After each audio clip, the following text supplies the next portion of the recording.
So I'm a little obsessed with snowboarding, right? Go big or go home. I'm not even a snowboarder. But think about it. Snowboarders are always happy. They don't take themselves so seriously. And even in the toughest of competitions, they look like they're having the time of their lives. So I ask you this. What would our world be like if we all had a snowboarding mindset?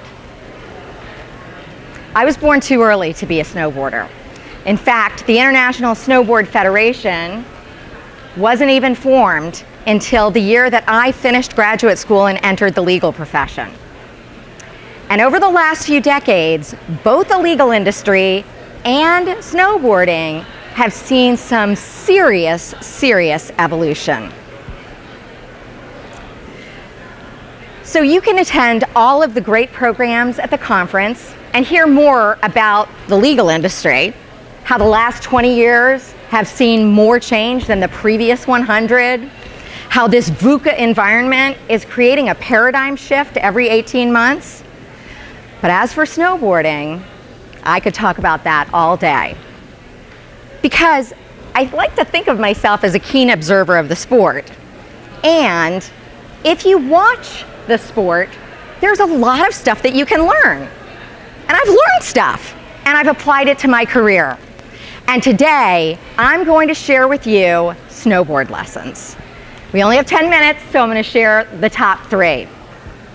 The first one is, be resilient. So we all know how much you can learn from failure, right? But these guys are the epitome of resilience. They embody it.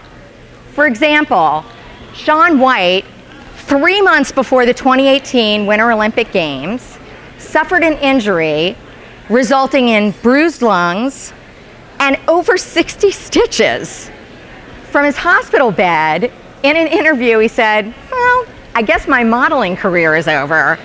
But as for the Winter Olympic Games, I'll be there. I mean, who does that, right? Snowboarders.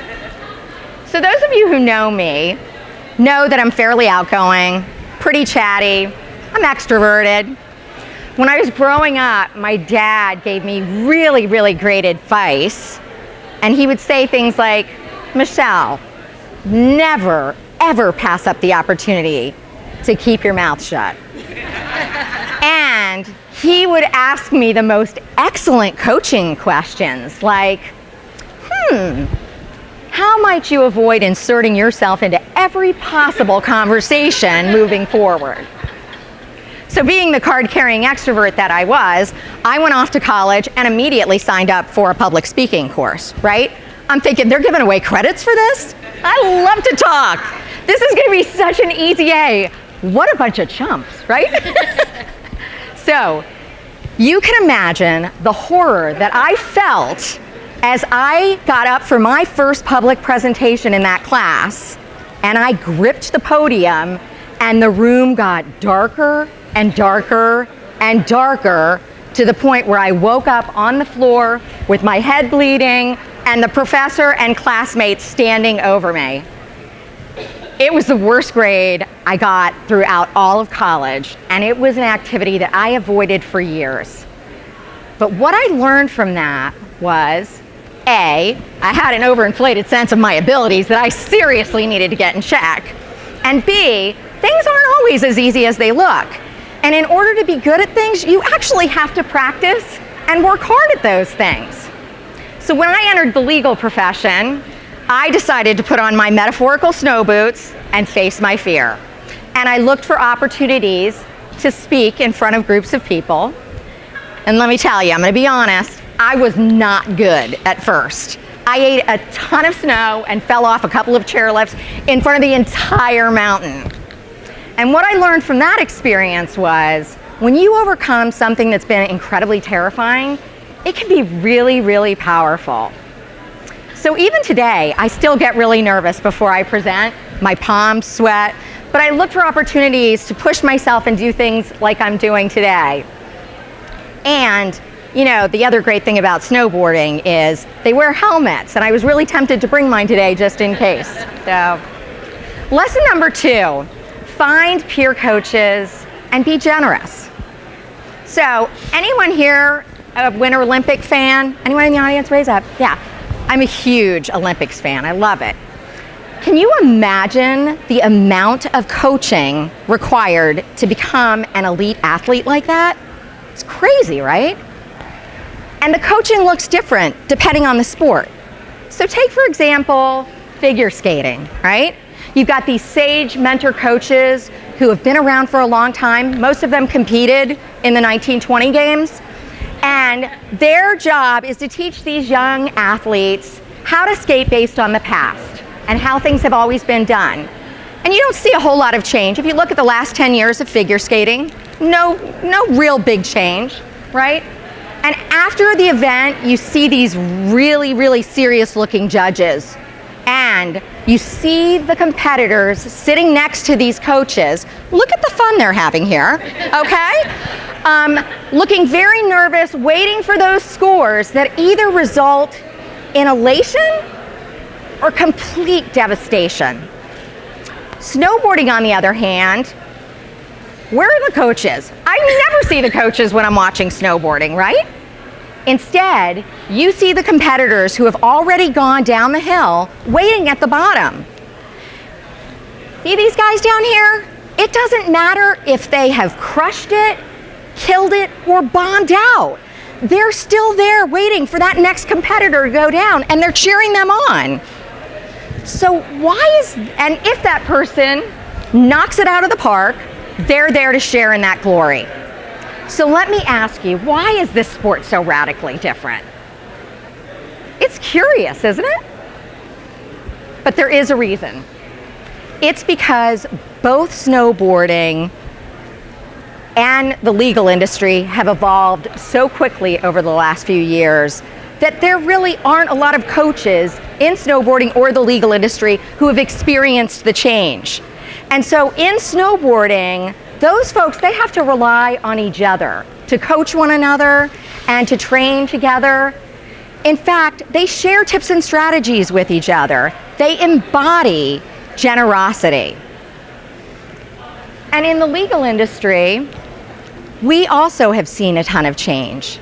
And as a result, peer coaching is really important for the jobs that we do every day. So in my career, I've had peer coaches at every stage, and most of those folks I've met through NALP, because together there's a platform now where we can collaborate and create things that are bigger and better than anything that we could have done on our own. A perfect example of this is the NALP Foundational Coaching Skills Program. 6 years ago, it was a big air idea, and even with my overinflated sense of my abilities, I thought it was going to be a one-off program. But I did know that with my peer coaches, we could collaborate and create a program together. And they were up for carving out some fresh tracks with me. 6 years later, the program has run every year. It includes a 201 program, and there's been a wait list every year as well.